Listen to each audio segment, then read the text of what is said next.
10월 30일 수요일 이른 아침입니다.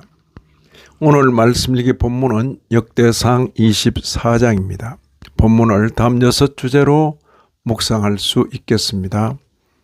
첫째는 제사장 직분의 귀함, 둘째는 대제사장 아론의 아들로 태어나는 복, 셋째는 나답과 아비후의 죽음, 넷째는 지켜야 할 규례와 법도, 다섯째는 엘라살과 이다말 자손 중에서, 마지막 여섯째는 예수 그리스도 우리 주님께 집중하기.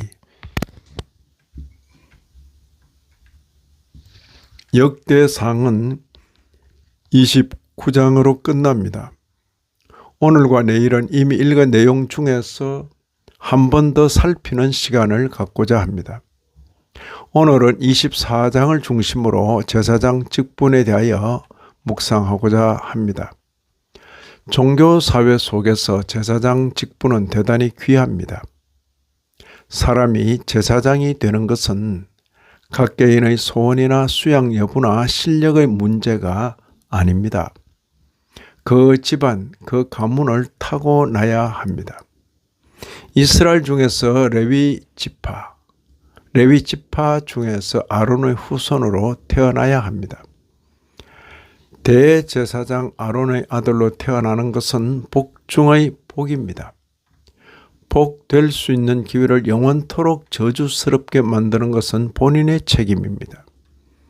아론의 처음 두 아들 나답과 아비후가 바로 그런 경우입니다. 여호와께서 명령하시지 않은 다른 불을 담아 여호와 앞에 분향하다가 죽임을 당하였습니다. 레위기 10장 1, 2절에 의하면 아론의 아들 나답과 아비후가 각기 향로를 가져다가 여호와께서 명령하지 아니하신 다른 불을 담아 여호와 앞에 분향하였더니 불이 여호와 앞에서 나와 그들을 삼키매 그들이 여호와 앞에서 죽은지라.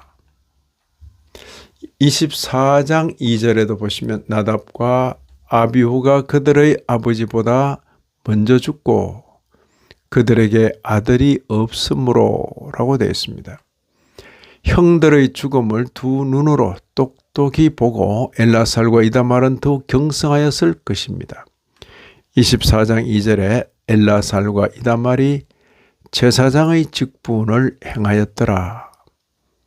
남다른 은혜와 책임을 맡은 자가 지켜야 할 규례와 법도가 있습니다. 레위기 10장 9절에 의하면 너와 내 자손들이 회막에 들어갈 때에는 포도주나 독주를 마시지 말라.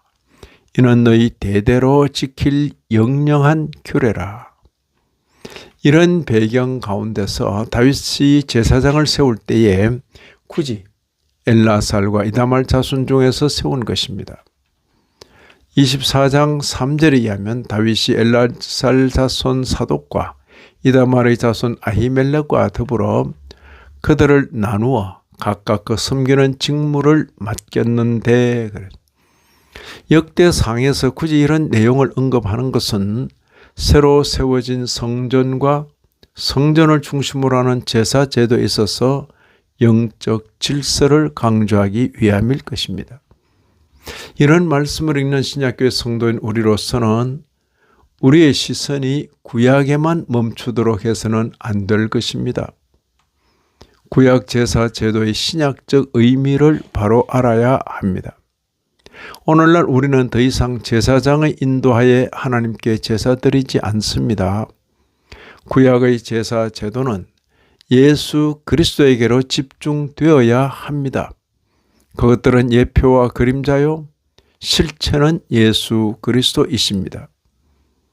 우리는 본문을 통하여 성전 중심의 다윗 왕국을 보면서 신약교회 성도로서 예수 그리스도 중심의 교회를 봅니다. 이 아침에도 말씀에 참여하신 모든 분들 위해 하나님의 크신 은혜가 다하시기를 진심으로 기원합니다.